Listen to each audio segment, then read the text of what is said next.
Assalamualaikum warahmatullahi wabarakatuh. Waalaikumsalam warahmatullahi wabarakatuh.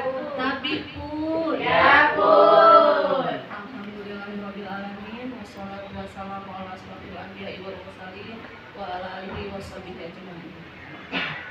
Puji syukur kehadirat Tuhan Yang Maha Esa, berkat rahmat dan hidayahnya kita bisa berkumpul di sini dalam acara diseminasi budaya positif yang akan disampaikan nanti dari rekan kita Ibu Brilianti dan Pak Tifauzi.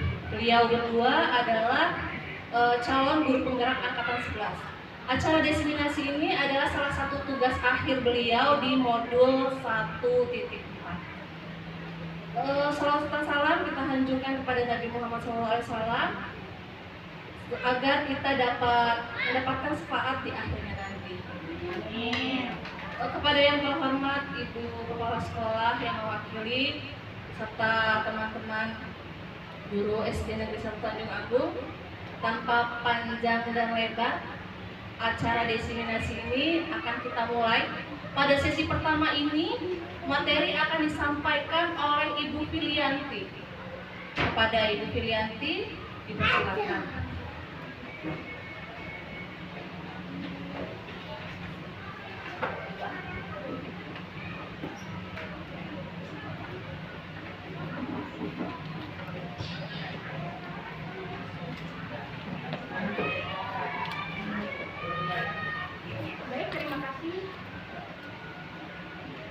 Terima kasih Ibu Ayu Rahayu selaku moderator. Assalamualaikum warahmatullahi wabarakatuh. Waalaikumsalam warahmatullahi wabarakatuh. Om Swastiastu, Namo Buddhaya, salam kebajikan. Sebelum masuk ke materi, saya ingin mengucapkan terima kasih kepada rekan-rekan sejawat yang telah membersamai kami di acara diseminasi budaya positif di sekolah modul 1.4.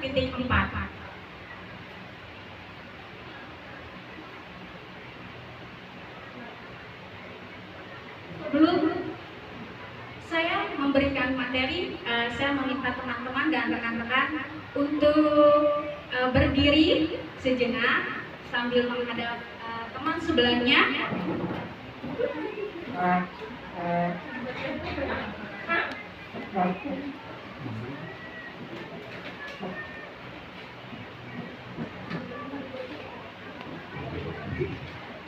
Yuk, mari kita senyum sambil tatap teman sebelahnya. Kita senyum 30 menit, 30 detik maksudnya. Kelamaan ya, 30 detik. 30 detik. Lihat matanya saja, jangan bibirnya ya. Sampai terasa bahwa senyum itu sampai di hati. Oke, baik. Terima kasih rekan-rekan sejawat sekalian.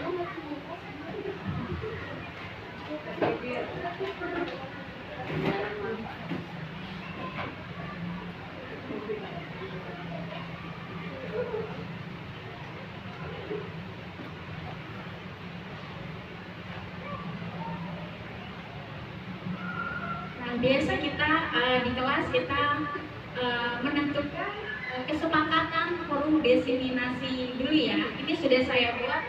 Yang pertama itu saling menghargai satu sama lain, kemudian menjadi pendengar yang baik. Nah, rekan-rekan kira-kira apa lagi ya yang kita tambah kesepakatan di forum diseminasi kita hari ini? Ada yang mau menambahkan, rekan-rekan?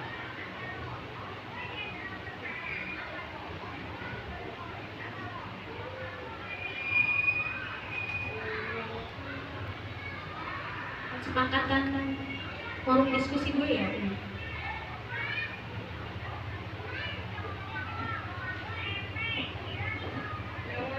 Nah, biasanya kita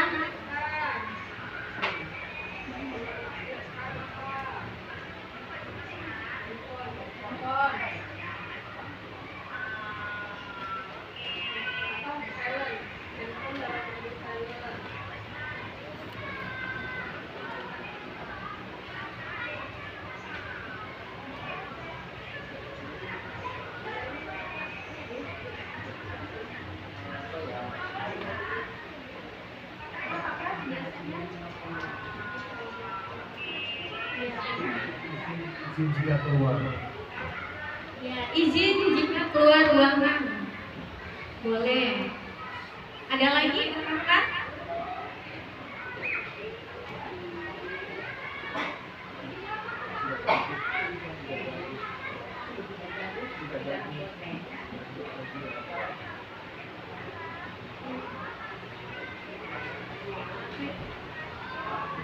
Aktif ya. Semua peserta aktif ya. Ikut serta.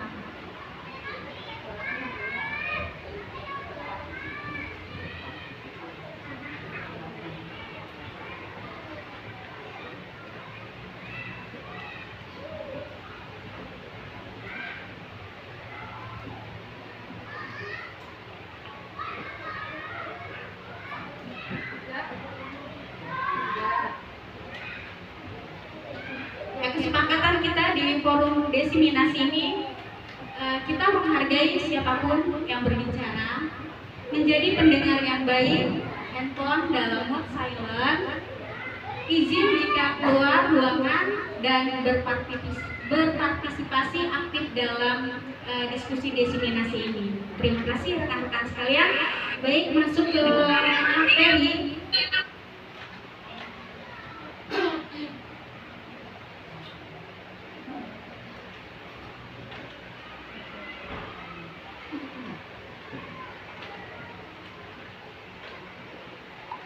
Di sini kita sama-sama belajar ya.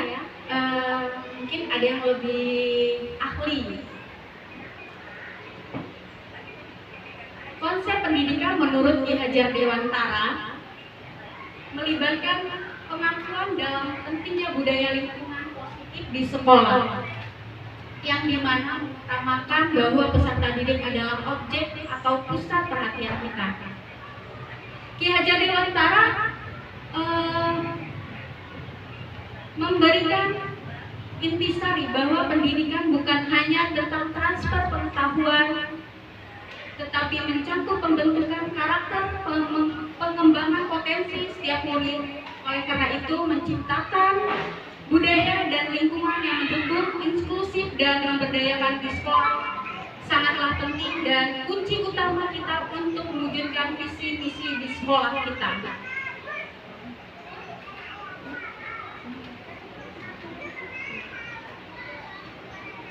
Konsep inti budaya positif ada 6 substansi. Yang pertama yaitu saya akan menyampaikan materi perubahan paradigma belajar, disiplin positif, ketiga motivasi perilaku manusia, dan kebutuhan dasar manusia. Substansi yang lainnya yaitu nilai-nilai kebajikan, posisi kontrol guru, keyakinan kelas, dan segitiga restitusi, di mana ke-6 substansi ini adalah saling berkesinambungan satu sama lain. Materi yang pertama yaitu perubahan paradigma belajar.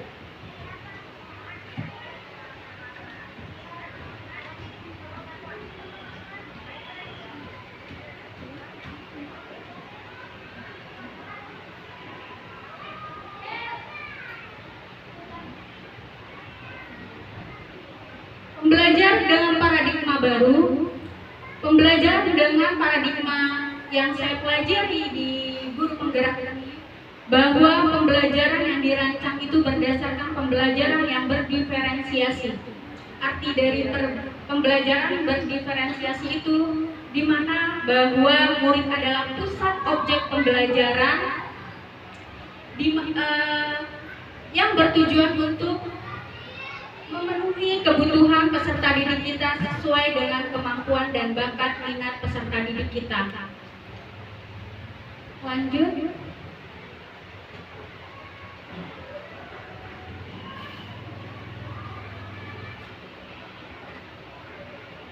Disiplin positif.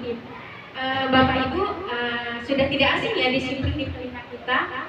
Di sekolah juga sudah membudidayakan budaya positif. Bapak Ibu ada yang bisa menjelaskan budaya positif apa ya yang sudah kita ketahui?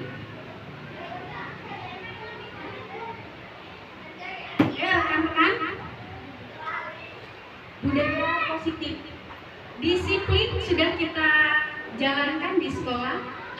Apa ya yang kita ketahui? Apa sih disiplin itu?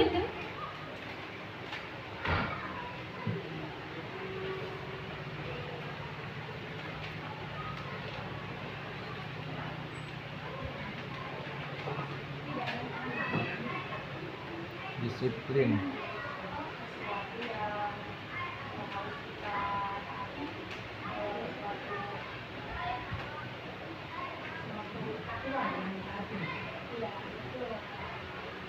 Ya, ada lagi yang mau menambahkan?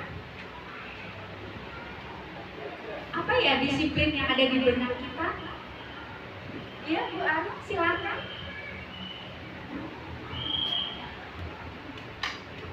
Disiplin menurut kami ya, itu mematuhi Tuhan dan mentaati peraturan. Terima kasih. Benar apa yang dikatakan oleh Bu Rika dan Bu Arum, disiplin adalah peraturan yang harus ditaati. Kita lihat pengertian disiplin di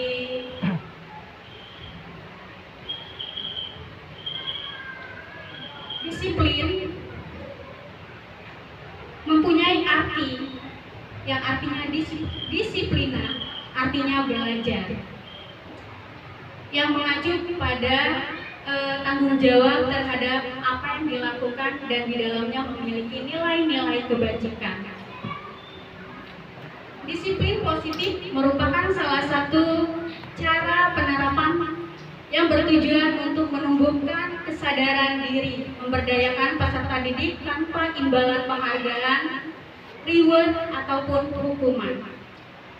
Sebagai pendidik, tujuan kita adalah menciptakan peserta didik yang memiliki disiplin diri sehingga mereka berperilaku mengacu kepada nilai-nilai kebajikan universal dan memiliki motivasi intrinsik.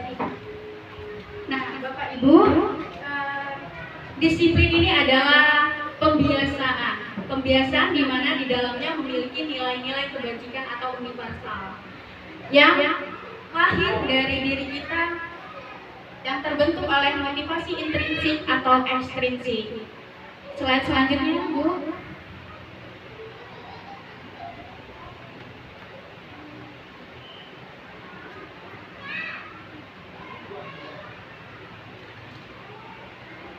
Ya, ini disiplin pengertian disiplin positif, penerapan disiplin yang mengajarkan kita semua untuk bertanggung jawab dan menumbuhkan kesadaran diri yang berdasarkan nilai-nilai kebajikan.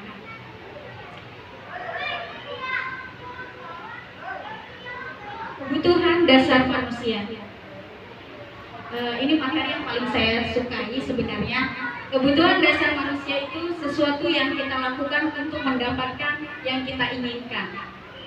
Seluruh tindakan yang kita lakukan memiliki tujuan tertentu dan semua usaha terbaik yang kita lakukan adalah dalam rangka agar kebutuhan dasar kita terpenuhi dengan baik. Kebutuhan dasar manusia. Jadi apapun yang dilakukan oleh diri seseorang itu semata-mata ingin memenuhi kebutuhan dasar hidupnya. Nah, kebutuhan dasar manusia ini terdiri dari 5 komponen. Yang pertama yaitu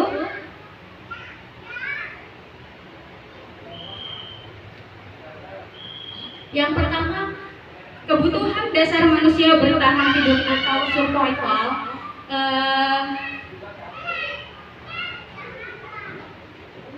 Ya, terdiri dari bertahan hidup itu contohnya kita memenuhi makan, sandang, pangan, dan papan ya. Kemudian 5 kebutuhan dasar manusia. Yang kedua yaitu kasih sayang dan rasa diterima. Meliputi rasa diterima, dipedulikan, berbagi, kerjasama, menjadi bagian dari kelompok. Yang ketiga yaitu penguasaan. Kebutuhan dasar manusia penguasaan ini juga penting harus dipenuhi oleh diri seseorang manusia, yaitu harga diri, keinginan untuk dianggap pemimpin, berprestasi, diakui dan didengar. Kebutuhan dasar manusia yang keempat yaitu kebebasan, meliputi mandiri, memiliki pilihan, mencoba hal baru, mampu mengendalikan arah dirinya. Kesenangan meliputi bermain, humor, antusias, dan tertawa. Kebutuhan dasar manusia ini harus terpenuhi oleh diri seseorang. Apabila manusia ini salah satu di antara kebutuhan hidup manusianya tidak terpenuhi, mereka akan menjadi karakter yang tidak memiliki nilai-nilai kebajikan atau dia menyimpang. Motivasi perilaku manusia ini terbagi dua, motivasi intrinsik dan motivasi ekstrinsik. Yang sudah kita bahas bahwa disiplin itu datang dari diri kita atau dari luar atau ekstrinsik. Motivasi ekstrinsik itu ciri-cirinya untuk menghindari ketidaknyamanan atau hukuman, kemudian untuk mendapatkan imbalan penghargaan dari orang lain. Kemudian yang motivasi intrinsik itu untuk menjadi orang yang mereka inginkan dan menghargai diri sendiri dengan nilai yang mereka percayai. Jadi di dalam diri manusia ini terdapat dua motivasi. Yang biasa kita lakukan adalah datang dari motivasi intrinsik atau ekstrinsik. Lanjut, Bu.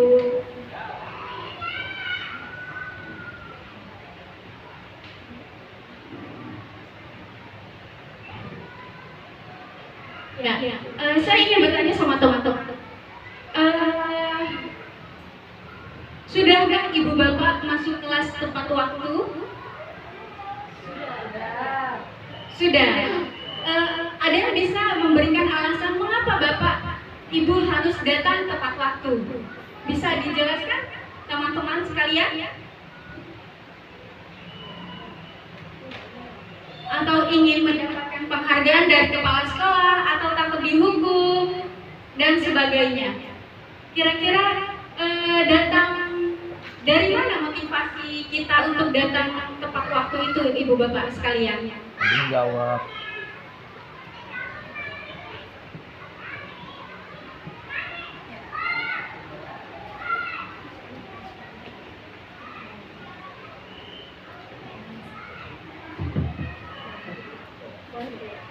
Menurut saya ya Bu ya, untuk masuk ke kelas tepat waktu itu kan karena ada dasarnya kan disiplin waktu.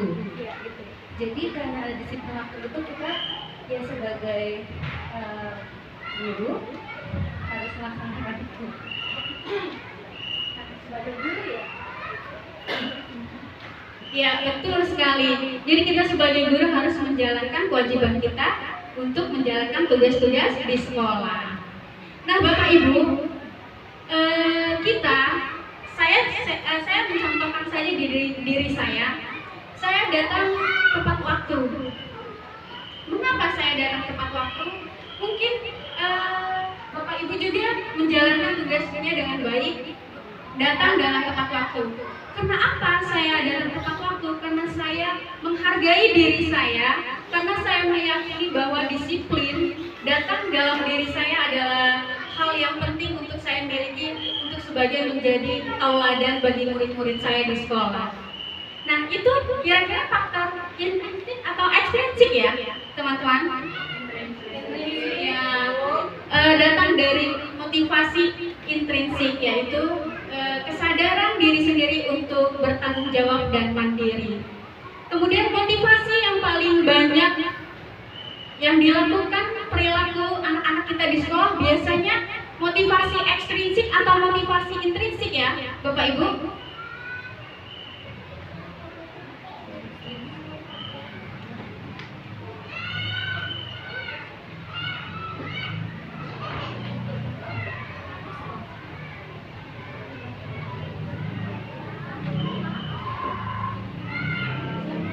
Motivasi yang paling banyak mendasari perilaku murid di sekolah yaitu mungkin mereka belajar bagaimana bisa menjawab dengan tepat, dan caranya yang menjawab dengan benar biasanya mereka termotivasi untuk menjawab dengan benar dan bisa cepat-cepat ngasihnya. Iya betul. Biasanya anak-anak kita ingin melakukan sesuatu karena ada reward atau karena ada hukuman atau ada melihat faktor-faktor di luar ya teman-teman ya.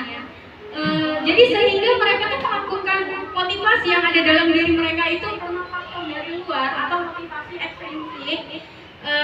Sehingga kita perlu menanamkan nilai-nilai kebajikan kepada peserta didik kita bahwa yang mereka lakukan bukan atas dasar mereka takut dihukum atau karena mereka ingin mendapatkan hadiah dari gurunya. Nah, mereka harus kita tanamkan nilai-nilai kebajikan bahwa motivasi yang datang di dalam diri mereka harus datang dari diri mereka dan kesadaran atau nilai-nilai kebajikan yang mereka yakini dalam diri mereka. Lanjut, nilai-nilai kebajikan apa yang Anda berusaha tanamkan pada murid?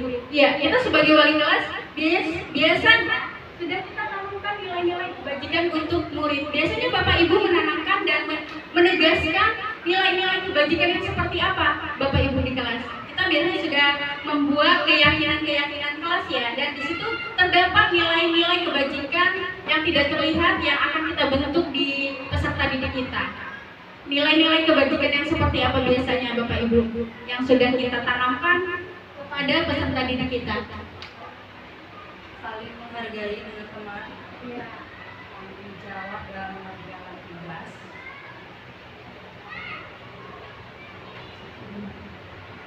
Iya betul. Kita menanamkan nilai-nilai kebajikan, bertanggung jawab, disiplin, dan mandiri ya. Baiklah teman-teman. Materi yang saya sampaikan adalah disiplin positif, di mana kita telah melakukan pembiasaan 5S ya. Iya.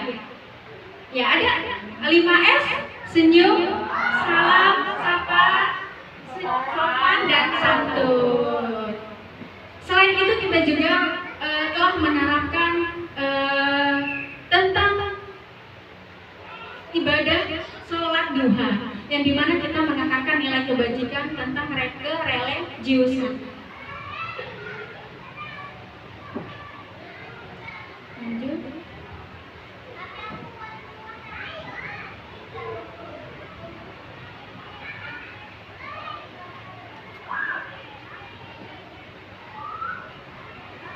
Nilai-nilai kebajikan akan disampaikan oleh Pak Tri. Sebelumnya saya ingin menyampaikan kesimpulan materi yang telah saya sampaikan, bahwa pendidikan menurut Ki Hajar Dewantara adalah pendidikan yang bertujuan untuk mewujudkan keselamatan dan kebahagiaan yang setinggi-tingginya untuk peserta didik kita sebagai manusia maupun sebagai anggota masyarakat. Nah, di modul 1.4 ini terdapat 6 poin. Materi yang telah saya sampaikan adalah bahwa manusia itu harus dipenuhi 5 dasar kebutuhan hidupnya agar tujuan hidup mereka tidak menyimpang dari nilai-nilai kebajikan atau universal. Baik, terima kasih. Apabila ada kekurangan apa yang telah saya sampaikan, saya minta maaf dan materi selanjutnya akan disampaikan oleh teman saya yang bernama Pak Tri. Silakan Pak Tri Hoki dilanjutkan materi selanjutnya. Terima kasih. Wassalamualaikum warahmatullahi wabarakatuh. Terima kasih atas waktunya, Bu Fili. Di sini saya akan menyampaikan kelanjutan dari materi tentang diseminasi. Tapi sebelumnya Bapak Ibu, diseminasi itu kan kata-kata berawal dari pengibasan, ya, pengibasan apa yang kita dapat ilmu di suatu guru penggerak, kita ibaskan di sekolah kita dan kita praktekkan. Di sini Bapak Ibu sengaja saya kumpulkan ingin berbagi ilmu, artinya bukan saya yang paling pintar, tidak, tapi apa yang saya dapatkan dari guru gerak itu yang ingin saya sampaikan. Boleh mundur bentar, ada sesuatu yang ingin saya sampaikan terkait dengan kebutuhan dasar manusia dulu. Tadi sudah disampaikan ya, tapi ingin saya mendalamkan dulu terkait tentang kebutuhan dasar. Ya. Baik.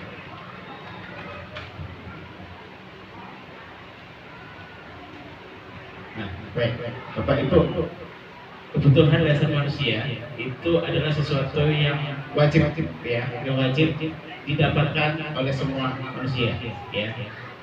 Kebutuhan dasar manusia itu ada 5, ya. Kalau di antara 5 kebutuhan dasar yang tidak terpenuhi, 1 saja, itu akan menjadi masalah, ya, akan menjadi masalah. Kebutuhan dasar itu ada 5. Yang pertama adalah bertahan hidup atau survive, ya.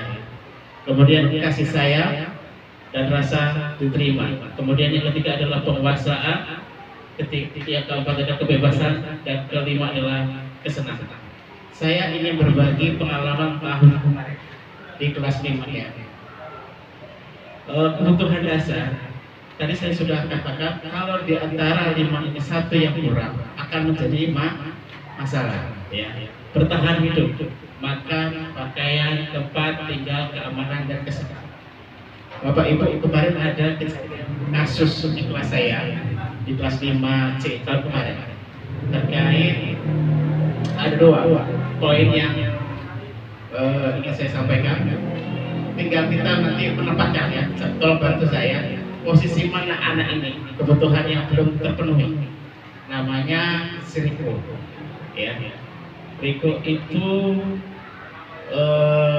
mengambil uang temannya hampir 3 kali, ya. Ditanya tidak ngaku, tapi yang kedua ketawa. Tapi jawabannya apa? Kata Riko, Pak, saya nggak ngambil, Pak, saya nggak sengaja. Kemudian saya diambil lagi. Uang apa itu? Renang. Kalau nggak salah itu waktu itu uang renang. Berarti pada saat kelas 5 kemarin saya belum tahu ilmunya. Ternyata setelah saya mempelajari kebutuhan dasar ini, saya tahu. Coba Bapak Ibu, ketika kasus yang saya sampaikan ini, kira-kira posisi Riko ini kebutuhan apa yang belum terpenuhi? Kasih sayang, atau ketika dia tidak mendapatkan perhatian, ya, atau mungkin bertahan hidup. Pasti ada masalah di rumah. Kenapa kok Riko ngambil uang? Ya, betul ya Bapak Ibu, ya. Ya, ini 3 kali kejadian Riko itu ambil uang. Ternyata apa? Mungkin di rumah dia tidak diberikan uang atau uang saku, ya. Bagaimana penyelesaiannya? Kalau kita sudah memahami 5 dasar kebutuhan manusia ini, kita bisa mudah menganalisa, kemudian mencari solusi, ya. Bapak Ibu, jadi kebutuhan yang perlu didapatkan oleh si Riko ini adalah bertahan hidup, ya. Kemudian yang kedua, permasalahannya, ya, di kelas 5C itu si Caca, ya, orang tuanya nggak terima, marah-marah, ya, karena anaknya selalu dijauhin. Anak ini anak pindahan, ya. Kemudian marah-marah, orang tuanya nggak terima, ke saya, ya. Kenapa permasalahannya? Coba saya cari tahu. Oh, ternyata permasalahannya adalah handphone. Saling mengejek lewat handphone. Anak ini baru pindahan. Cuma posisi yang saya lihat saat itu, teman-temannya ini menjauhi, ya. Mungkin dia mencari sesuatu yang mendapat perhatian ke orang, tapi caranya yang salah, ya. Jadi posisi kontrol yang posisi dasar manusia yang saya amati dari Caca ini adalah poin yang kedua, yaitu kasih sayang dan rasa diterima, ya. Ternyata Caca itu gak ada temennya di sekolahan, di kelas, didiemin karena mungkin mencari perhatian dengan bahasa yang salah, ya. Jadi itulah kita perlu belajar yang namanya 5 dasar kebutuhan. Kemudian ada lagi satu lagi, anaknya strong, fatal, hebat, lari sana, lari sini, berantem sana, berantem sini, ya. Saya bingung sini fatal ini, susah amat diatur, ya. Ternyata setelah saya amati dengan belajar dengan 5 dasar kebutuhan, dia masuk ke dalam penguasaan. Kenapa kok penguasaan? Dia ingin berkuasa di kelas itu, cuma caranya salah. Ya, berarti apa tindakan dari guru supaya si Fatal itu dalam penguasaan ingin berkuasa di kelas itu? Kita berikan tanggung jawab yang positif, ya. Yang positif. Ayo Fatal, kamu bapak jadikan ketua kelas, atau ketika sholat zuhur, biasanya waktu itu kan sholat zuhur tak jadikan ya imam. Bertanggung jawab bapak ibu. Berarti anak nakal itu dia ingin berkuasa, cuma caranya saja yang tidak tepat. Di sinilah posisi kita sebagai guru menampakkan itu, oh ini anak ingin berkuasa, berarti dia membutuhkan suatu penguasaan, ya. Nah, jadi kita kalau ada kasus yang seperti itu, kita mudah, oh ini anak ini berkuasa, cobalah saya arahkan ke tanggung jawab yang lain. Kemudian kebebasan, Bapak Ibu, kebebasan. Setiap manusia pasti nggak suka yang namanya dikekang, ya. Jangan anak-anak kita bersama, ya. Pengen kebebasan. Pembelajaran yang membosankan itu, yang monoton itu, kadang-kadang anak-anak bosan. Pengen sih saya belajar di luar, ya, di alam terbuka, mungkin di halaman sekolah kita, ya. Itu peran kita harus kreatif, inovatif dalam melakukan pembelajaran. Makanya pembelajaran berdiferensiasi, ya, sesuai dengan kebutuhan pelajarnya, minat, bakat, ya. Kemudian kesenangan. Nah, ini kadang-kadang kita juga ingin hiburan, anak-anak juga pun sama, ya. Kesenangan itu harus terpenuhi juga. Kalau 5-5-nya ini sudah terpenuhi, Bapak Ibu, anak itu akan tertib, semuanya akan tertib, berjalan dengan baik. Begitu ya Bapak Ibu, ya, kebutuhan dasar manusia. Boleh lanjut, Ibu.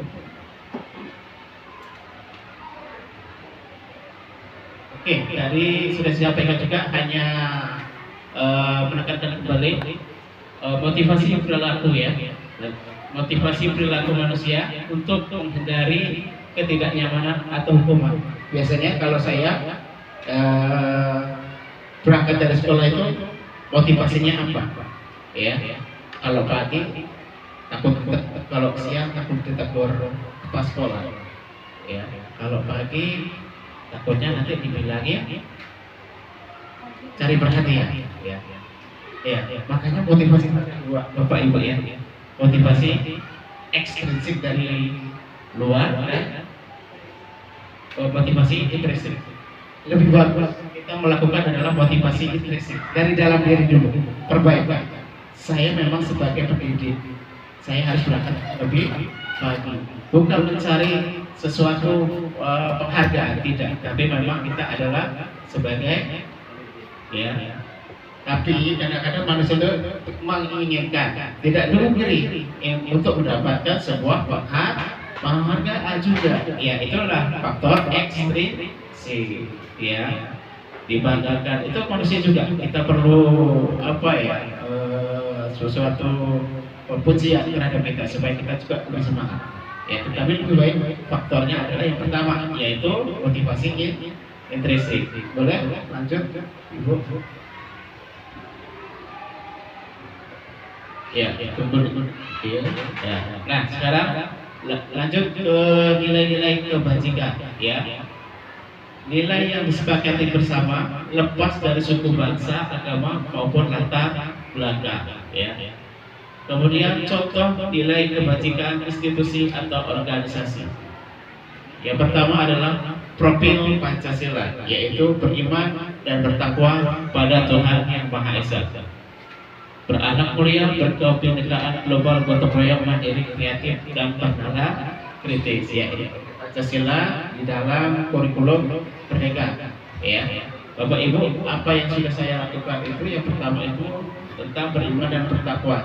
Biasa yang setiap hari saya lakukan yaitu sholat duha, kemudian murojaah ya setiap pagi sebelum diawali pembelajaran, kemudian sholat zuhur ya.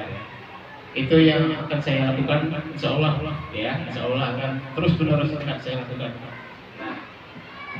Kemudian program ya, Ibu Primary Years program PYP, toleransi, rasa hormat, integritas, mandiri, menghargai, antusias, empati, keingintahuan, kreativitas, kerjasama, percaya diri dan komitmen.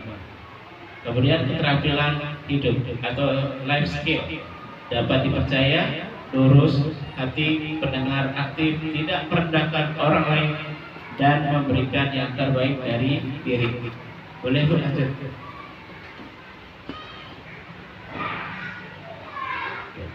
Baik, nah ini kembali lagi. Tadi saya jelaskan tentang 5 dasar kebutuhan manusia. Sekarang kita sudah mempelajari itu dan memahami bagaimana kita memenuhi kebutuhan dasar manusia itu. Baru kita mempelajari juga 5 posisi kontrol guru, ya. Bapak Ibu perhatikan ya. Mohon maaf. 5 posisi kontrol guru itu yang pertama adalah penghukum. Ya, kemudian yang kedua pembuat merasa bersalah. Kemudian yang ketiga adalah pemantau, yang keempat adalah teman, dan yang kelima adalah manajer. Saya akan jelaskan yang penghukum dulu. Iya. Biasanya kalau penghukum itu, kamu itu salah. Iya. Kamu kalau salah harus push up, keliling lapangan sampai 5 kali. Matematikanya yang nggak bisa, yang dihukum olahraga. Ya. Ya. Itu posisi kontrol yang paling bawah, ya Bapak Ibu. Kalau bisa kita hindari, ya. Biasanya itu mengecas, ya, mengecas, menjatuhkan mental anak, ya. Itu sebagai penghukum. Nah, kita mulai sekarang kita belajar untuk menghindari sebagai penghukum. Kemudian pembuat merasa bersalah. Kalau membuat merasa bersalah itu, anak kalau melakukan ini kira-kira perbuatan kamu menyakiti perasaan orang lain tidak? Ya, biasanya kan anak yang dibully, kita bertanya, kira-kira ucapanmu itu seperti itu menyakiti hati orang lain tidak? Kita tanyakan ke anak. Oh iya Pak, iya Bu, saya salah. Jadi anak itu merasa bersalah, ya. Kemudian tingkatan yang ketiga adalah pemantau. Pemantau itu kita mungkin agak melihat dari agak jauh ya, melihat ke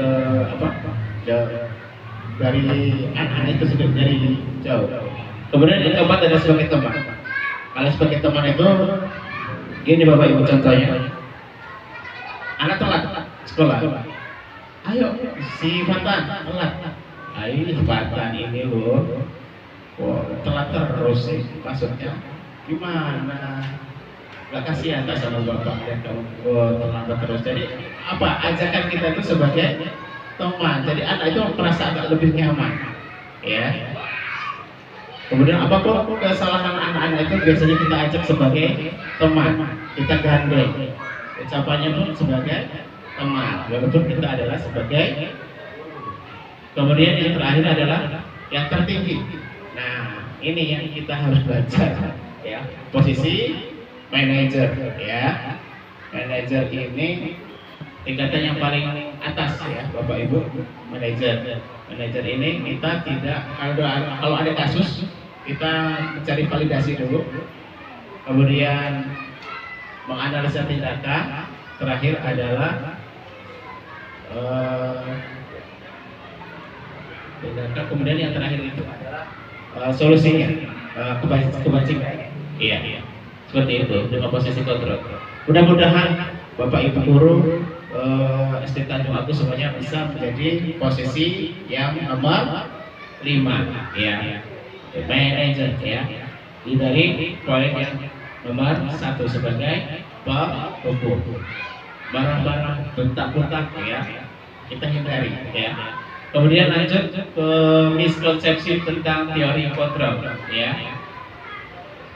Nah, ilusi guru mengontrol murid. Nah, itu Bapak Ibu yang saya sampaikan tadi, ada gambar. Ada gambar bu guru marah-marah ya. Sok. Ya. Kadang-kadang itu ya. Karena ya tanpa kita sadari ya, kita lepas kontrol kadang-kadang seperti itu ya. Tapi harus belajar ya. Proses belajar itu lama, nggak sekali dua kali, berproses ya. Sama Bapak Ibu saya juga lagi belajar juga ke arah sana, ke manajer itu ya. Nah itu marah-marahnya luar biasa.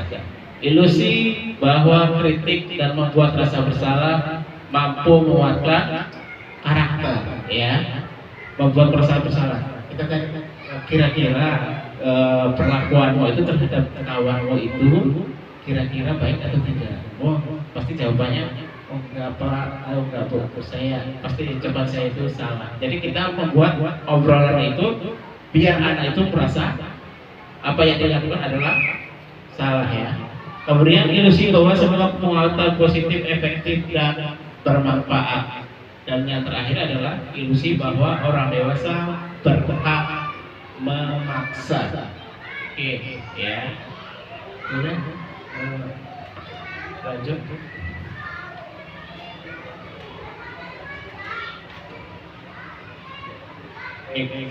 Mengubah paradigma stimulus respon ke pendekatan teori kontrol. Yang pertama, realita kebutuhan kita sama. Teori kontrolnya adalah realita kebutuhan kita berbeda, ya. Kemudian yang kedua, semua orang melihat hal yang sama. Setiap orang memiliki gambaran yang berbeda, ya. Antara stimulus, respon, dan teori kontrol itu berbeda. Kemudian yang ketiga adalah kita mencoba mengubah orang agar berpandangan sama dengan kita. Kemudian kita berusaha memahami pandangan orang lain tentang dunia. Yang poin keempat, perilaku buruk dilihat sebagai suatu kesalahan. Kemudian semua perilaku memiliki tujuan, ya. Orang lain bisa mengontrol saya, hanya Anda yang bisa mengontrol diri Anda, ya. Kita sendiri yang bisa mengontrol pribadi kita. Saya bisa mengontrol orang lain, Anda tidak bisa mengontrol orang lain, ya. Kita bisa mengontrol orang lain, tapi kita tidak bisa mengontrol orang lain. Kemudian pemaksaan pada saat tujuan gagal. Kemudian yang ini adalah kolaborasi dan konsensus menciptakan pilihan-pilihan baru. Kolaborasi itu kita berkelompok mencari masalah, ya. Boleh lanjut, Umi?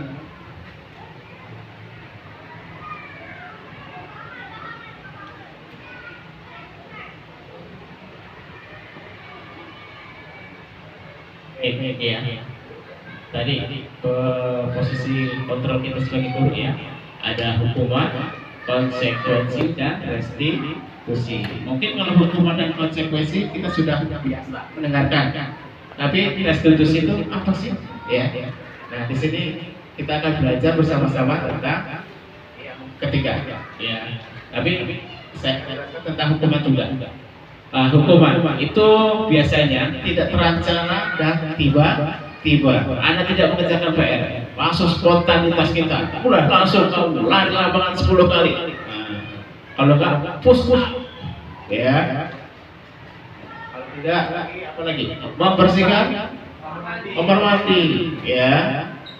Nah, murid yang tidak tahu apa-apa yang akan terjadi dan dilibatkan, ya, spontanitas tadi itulah kita lakukan. Jadi apa hukumannya itu anak itu di luar dari kemampuan pemikiran anak-anak.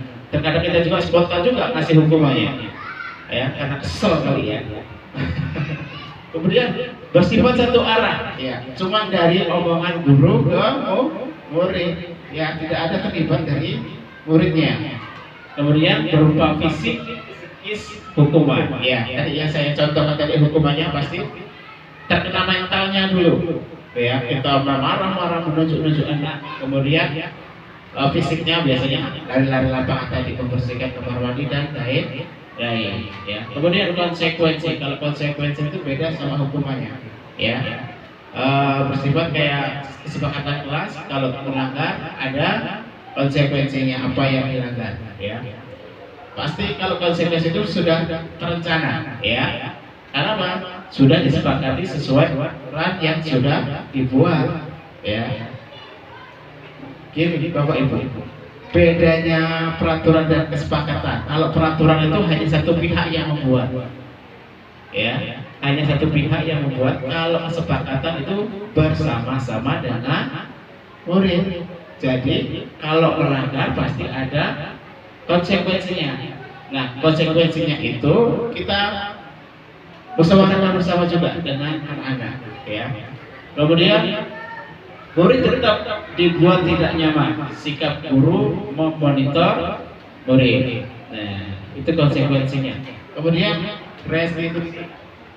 restitusi adalah proses menciptakan kondisi bagi murid untuk memperbaiki kesalahan. Kemudian proses yang berkolaborasi mengajarkan murid untuk mencari solusi sendiri. Ya. Boleh lanjut.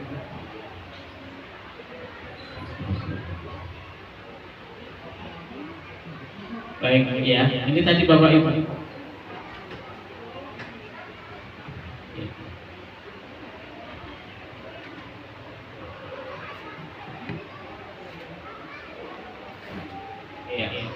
Baik. Contoh penerapan 5 posisi kontrol guru ya. Kasus siswa makan di kelas saat jam pembelajaran ya. Ini tadi tingkatannya yang pertama adalah sebagai penghukum ya. Guru sebagai penghukum itu biasanya suruh push up. Kalau nggak push up ya lari-lari lapangan ya. Kemudian yang kedua adalah tingkatannya pembuat merasa bersalah. Berapa kali ibu memberitahu kamu selalu mengulangi dan membuat ibu kecewa. Biasanya ucapan seperti itu anak-anak itu akan merasa bersalah. Oh iya, ibu kecewa sama saya, berarti saya merasa bersalah ya. Kemudian sebagai teman, kalau sebagai teman ada ajakan, ayo dong ikuti aturan sekolah, tolong bantu ibu ya. Sekali lagi ya sudah tidak apa-apa, lain kali jangan sampai berbuat seperti ini lagi. Itu sebagai teman ya. Kalau anak terlambat, ayo dong jangan terlambat lagi ya. Masa seperti itu, tolong bantu ibu. Nah, itu adalah sebagai teman. Posisi kita adalah sebagai teman. Kemudian sebagai pemantau, kamu sudah melanggar peraturan kelas, kamu tahu konsekuensinya.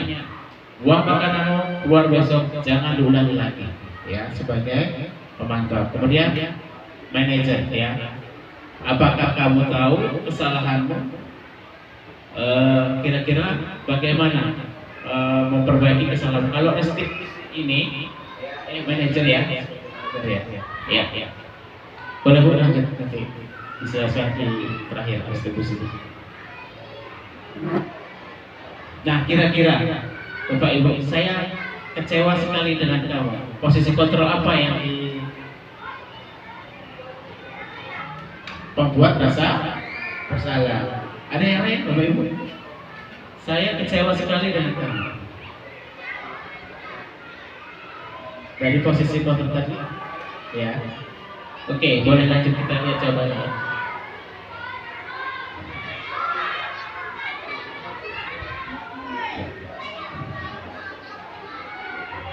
Oke, lanjut. Kamu tidak akan mendapatkan nilai jika tidak mengerjakan tugas. Iya, Pak. Penghukum. Lanjut.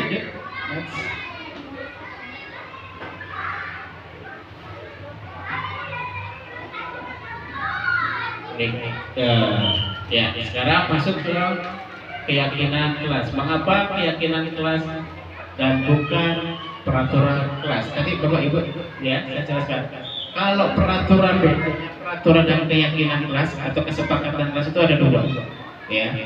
Kalau peraturan itu dibuat oleh satu orang tanpa melibatkan orang lain, ya. kalau kesepakatan kelas itu dibuat bersama-sama, sehingga tanggung jawabnya kalau peraturan itu kadang-kadang ini banyak dilanggar, ya, banyak dilanggar oleh siswa karena tidak terikat. Yang buat peraturan kan bukan saya, yang buat peraturan kan sekolah, ya. Nah, coba kita mungkin mindset kita akan belajar tentang membuat kesepakatan kelas, ya. Nah, kalau kesepakatan kelas itu yang membuat bukan kita, tetapi adalah siswa. Jadi siswa itu akan menyadari, oh iya, kalau saya buat ini, kalau saya melanggar berarti saya salah. Yang buat sama saya. Jadi mereka menyadari bahwa kesepakatan kelas itu dibuat bersama dan untuk didasarkan bersama-sama, ya. Mudah-mudahan bukan hanya kesepakatan kelas, tetapi bisa naik lagi tingkatannya menjadi kesepakatan sekolah. Nah, kejadiannya waktu upacara kemarin saya bilang gini, Bapak Ibu yang berbagi mungkin tahu. Kalau tidak bisa berbicara baik, lebih baik diam. Ya. Itu sudah saya laksanakan kesepakatan itu di kelas, ya. Ternyata ketika anak berbicara kotor ataupun buruk ataupun membuli dengan yang lain, dia lihat, oh iya, ada kesepakatan kelas. Kalau tidak bisa berbicara baik, lebih baik diam. Apakah tidak boleh berbicara? Boleh. Yang baik, ya. Kemudian yang kedua, ya. Kalau tidak bisa melakukan hal-hal yang baik, lebih baik diam. Kenapa? Kalau kamu melakukan hal-hal yang buruk, itu akan merugikan orang lain dan merugikan diri kamu sendiri. Contohnya apa? Melakukan hal-hal yang baik, memukul, mencoret-coret fasilitas sekolahan, merebut makanan, ya. Itu adalah kegiatan yang merugikan orang lain, ya. Nah, perlu kita membuat kesepakatan seperti itu, Bapak Ibu, ya. Tetapi bukan peraturan. Kesepakatan itu dalam kelas. Kalau kesepakatan sekolah itu lebih luas lagi. Semuanya adalah yang warga sekolah, ya. Boleh lanjut. Paham ya Bapak Ibu apa bedanya kesepakatan dan peraturan? Paham, alhamdulillah. Boleh next. Ya. Nah, ini cara-cara pembentukan keyakinan kelas, ya. Yang pertama adalah bersifat abstrak, kemudian berupa pernyataan universal umum, dibuat dalam pernyataan positif, ya. Tidak ada kalimat yang negatif, ya. Kemudian sedikit saja agar mudah diingat, ya. Kesepakatan itu kita buat sedikit aja, gak usah panjang-panjang, ya, supaya mudah diingat sama anak-anak. Kemudian sesuai dengan kondisi kelas dan sekolah sehingga mudah diterapkan. Lanjut, kemudian semua warga sekolah, warga kelas dilibatkan saat membuat keyakinan kelas atau sekolah, ya. Nanti itu tadi, kalau kita sudah melibatkan orang tua atau siswa, semuanya akan menaati, ya, kesepakatan itu. Kenapa? Karena kesepakatan itu dibuat bersama-sama. Jadi ini juga ya, saya baru belajar juga. Ternyata membuat peraturan itu kurang tepat. Yang tepat adalah membuat kesepakatan, ya. Boleh next. Ya, ini kegiatan Bapak Ibu yang saya lakukan ketika saya membuat keyakinan kelas dan kelas impian. Ada dua, ya. Ada dua mempunyai. Kemudian yang berwarna pink itu post-it, ya. Post-it warna kuning itu adalah kesepakatan kelas. Yang warna hijau itu adalah kelas impian, ya. Mereka sendiri, ya Bapak Ibu, semangat. Tidak boleh mencontek, tidak boleh membuli. Masuk tempat waktu, kelas itu harus bersih, piket. Nah, jadi semua masukan-masukan itu dari anak-anak. Kemudian kita sepakat, ya. Oke, sepakat. Kemudian apa konsekuensinya, Pak? Sesuai apa yang dilanggar, ya. Ya, apa yang dilanggar itu yang konsekuensinya. Konsekuensinya kan kita antara guru dan siswa, bukan sebagai apa? kok buku, ya. Nah, itulah kadang-kadang anak itu menyadari. Dan alhamdulillah yang saya lakukan itu anak-anak semangat betul, ya. Semangat betul. Apalagi yang kelas impian, lebih semangat lagi, Pak. Bapak, pokoknya kalau kelas impian saya itu pengennya nggak belajar, ada jam kos. Ya nggak apa-apa, tolong diutarakan di situ Bapak, nanti kita bahas di forum. Semuanya apa yang kalian impikan di kelas itu ungkapkan di situ. Bapak, saya boleh nggak bawa HP? Setelah istirahat saya pilih buat HP, ya. Jangan terlalu serius Pak, banyak main gamenya Pak, game-game seru supaya nggak bosan atau berkelompok. Nah, itu kan ide-ide yang membangun juga, ya. Tapi juga ada ide kurang tepat, tapi kita nggak perlu dianulir. Nanti kita buat suatu kondisi apa ya, menyadarkan mereka, ya. Nah, kira-kira tadi ada yang nulis, Pak boleh bawa HP. Sekarang gini, antara manfaat dan mudaratnya, kira-kira banyak mana? Bawa HP atau tidak? Anak-anak biar menyadari sendiri. Artinya apa ya? Menyadari kesalahan dia. Oh ya, kalau bawa HP, nanti fokus belajarnya kurang. Kalau HP-nya hilang, bagaimana? Siapa yang bertanggung jawab? Ya kan? Kalau tidak tersengaja disenggol sama teman, terus LCD-nya pecah, bagaimana? Nah, artinya sesuatu yang dituliskan yang diinginkan itu ketika kita tidak baik, ya, kita jelaskan. Jadi anak itu menerima, ya. Yang disetujui adalah banyaknya tim, membuat kelompok, ya, berdiferensiasi tadi. Kemudian belajarnya Pak, jangan di kelas aja, belajarnya di luar. Oke, Pak Tri kalau belajar gak usah sering-sering marah. Seperti itu, ya.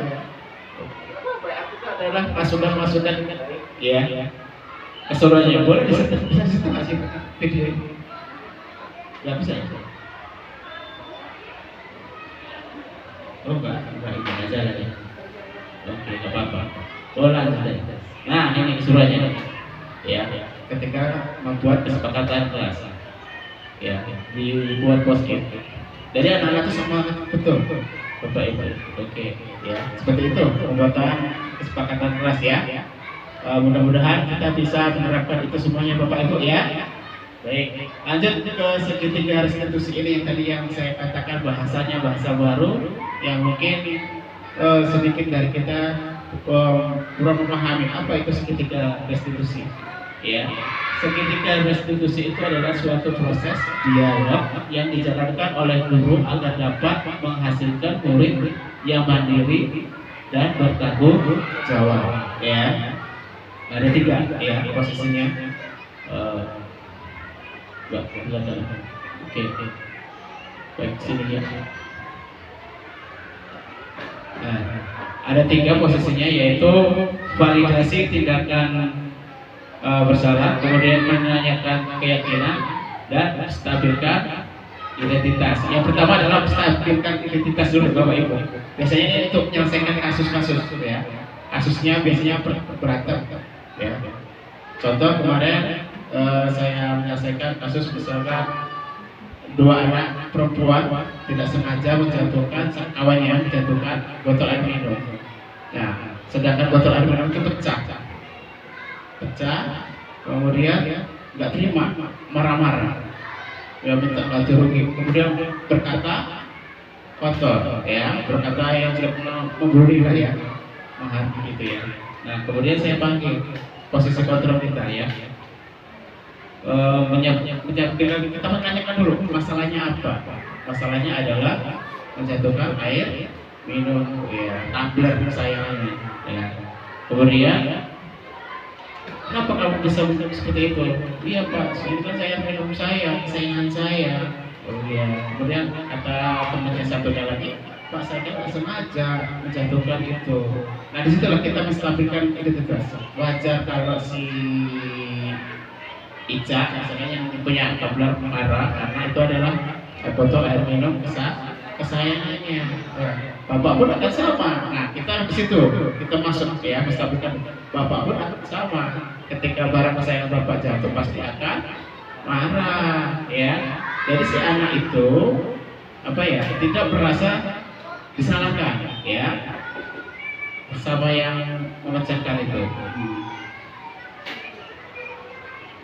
Oke. Ya. Lanjut ya tadi ya. Kemudian menanyakan keyakinan kelas. Keyakinan kelas apa yang kamu langgar ya?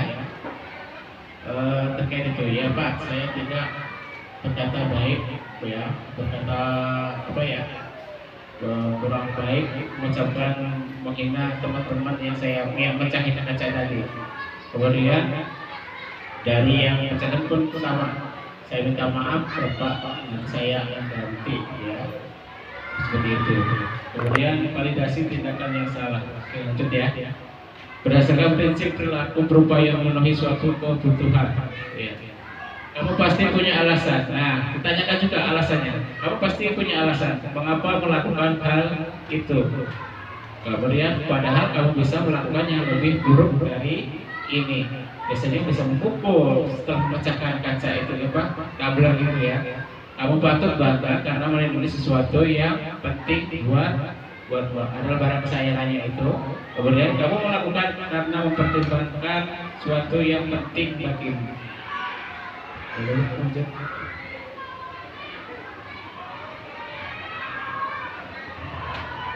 Nah, kemudian menanyakan keyakinan kelas ya. Berdasarkan prinsip teori kontrol bahwa dasarnya kita termotivasi secara intrinsik ya dari dalam diri. Kemudian apa keyakinan kelas kita? Kemudian nilai-nilai apa yang telah disepakati bersama? Seperti apa gambaran sebuah kelas yang ideal menurut kamu? Dan kamu ingin menjadi orang yang seperti apa ya? Itu perlu membuat keyakinan juga ya.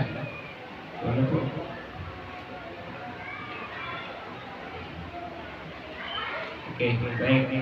Terakhir ya, penutup, dalam penerapan program disiplin positif ini hendaknya guru memiliki standar kepribadian profesional dan sosial yang baik, di mana guru saat ini bagaimana perjalanan dirinya sendiri sebagai amor atau manajer yang menuntut murid-muridnya menjadi insan yang mandiri, merdeka dan bertanggung jawab. Oke. Baik, terima kasih. Terakhir penutup ya.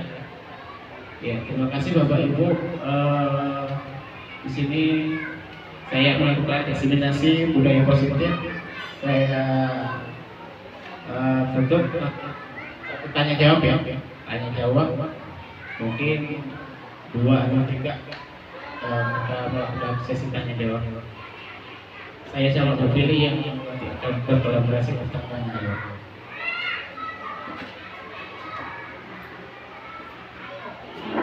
Kepada Ibu Filiani dan Pak Tri Fauzi yang sudah membagikan pengalamannya selama mengikuti program guru penggerak di modul 1.4 ini tentang budaya positif. Jadi yang saya simak tadi bahwa kita sebagai guru kita harus tahu kebutuhan dasar manusia, ada 5 tadi. Selain itu juga kita dalam membuat hukuman, terus konsekuensi, dan satu lagi restitusi, itu kita harus menjalankan ketiga-tiganya. Apalagi kalau dalam menyelesaikan suatu masalah, kita tidak bisa langsung mengejar siswa itu, tapi kita harus melakukan segitiga restitusi. Apa tadi? Yang pertama yaitu validasi, menstabilkan identitas, dan menanyakan keyakinan. Itu tadi yang disampaikan oleh Pak Tri dan Bu Fili. Pada sesi ini akan dibuka termin tanya jawab bagi teman-teman yang ingin bertanya. Saya persilahkan teman-teman yang ingin bertanya.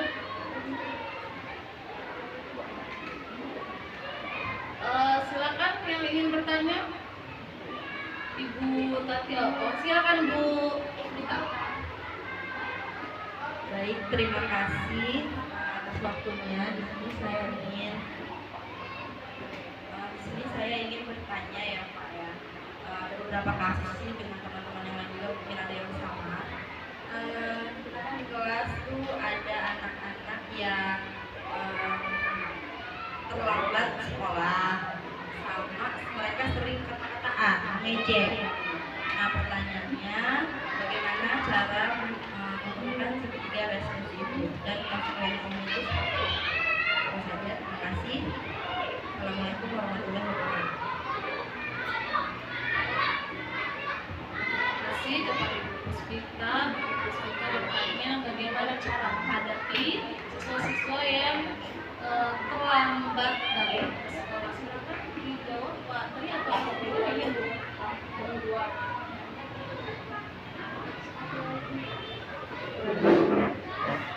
Terima kasih Ibu Puspita atas pertanyaannya, yaitu bagaimana cara kita menangani siswa kita yang terlambat ya Bu ya. Nah di sini kita sudah belajar tentang segitiga restitusi. Yang pertama yaitu kita tentunya menstabilkan identitas anak tersebut. Misal anak ini terlambat, kita tentu mengajak dulu ngobrol. Misal namanya siapa? Bobby. Bobby, mengapa kamu terlambat nak? Kemudian dia menjawab, saya kesiangan Bu, karena tadi malam saya tidurnya jam 9 malam. Kemudian saya menstabilkan identitas dia. Saya berkata, Bobby, kalau ibu jadi kamu, ibu juga mungkin akan melakukan hal yang sama. Mungkin juga ibu akan kesiangan. Itu hal yang wajar dan itu manusiawi ya nak ya.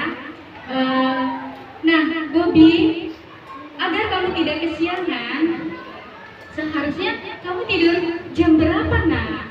Agar besok tidak kesiangan lagi.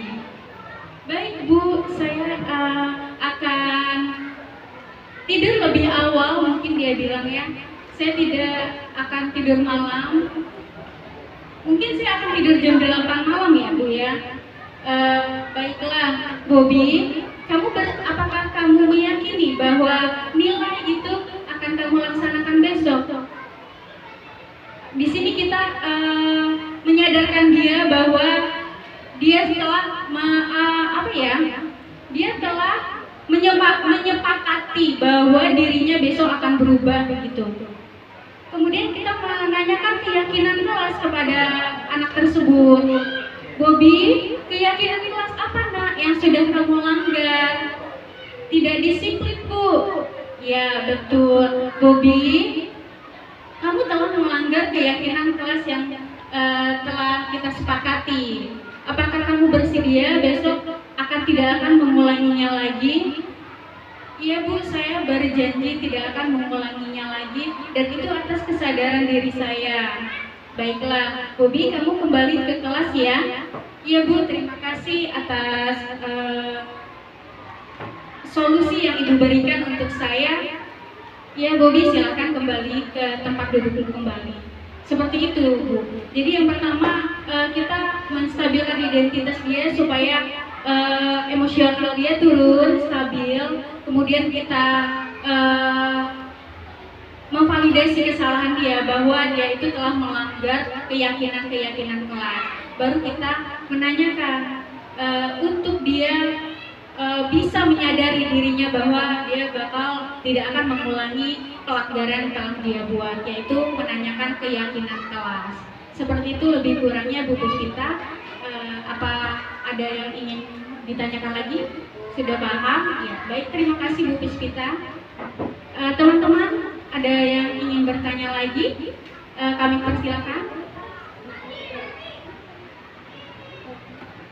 Ya, Bu Rika. Ya.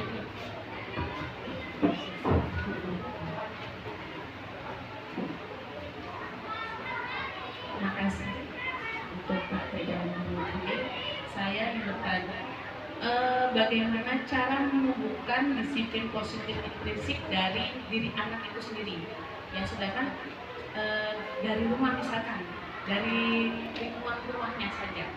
Terkadang kita sudah menerapkan itu ke anak, tapi lingkungan rumah kadang-kadang orang tua itu tidak menerapkan bagaimana, apakah harus ada kerjasama antara guru dengan orang tua atau bagaimana solusinya, mencari solusinya. Karena kan biasanya kita ada anak terlambat sekolah, biasanya sengaja dibangun sama bundanya, sama orang tuanya. Ayo nak cepat sekolah, kamu terlambat ini. Kadang masih malas, nanti bu, nanti ini masih lama, waktu masih lama. Dipaksakan, biasa dipaksakan, berarti kan itu dia tidak dengan dari diri dia sendiri, paksaan dari orang tua diantar ke sekolah. Bagaimana solusinya? Cari solusinya agar disiplin positif dari istri anak itu terbentuk. Terima kasih. Assalamualaikum warahmatullahi wabarakatuh. Terima kasih. Pertanyaan mereka sangat bagus sekali ya. Bagaimana cara membangun motivasi prinsip dari dalam diri. Biasanya Bapak Ibu yang saya lakukan ya, itu pendekatan kita ke anak, ya. Pendekatan dari hati ke hati. Biasanya yang saya lakukan adalah menasihati dulu, menasihati supaya menanyakan apa, kenapa. Pasti ada alasannya anak itu ketika terlambat. Ya. Tapi jangan ngecas anak itu bersama dulu. Kita cari alasan dulu, kemudian mencari keyakinan dulu.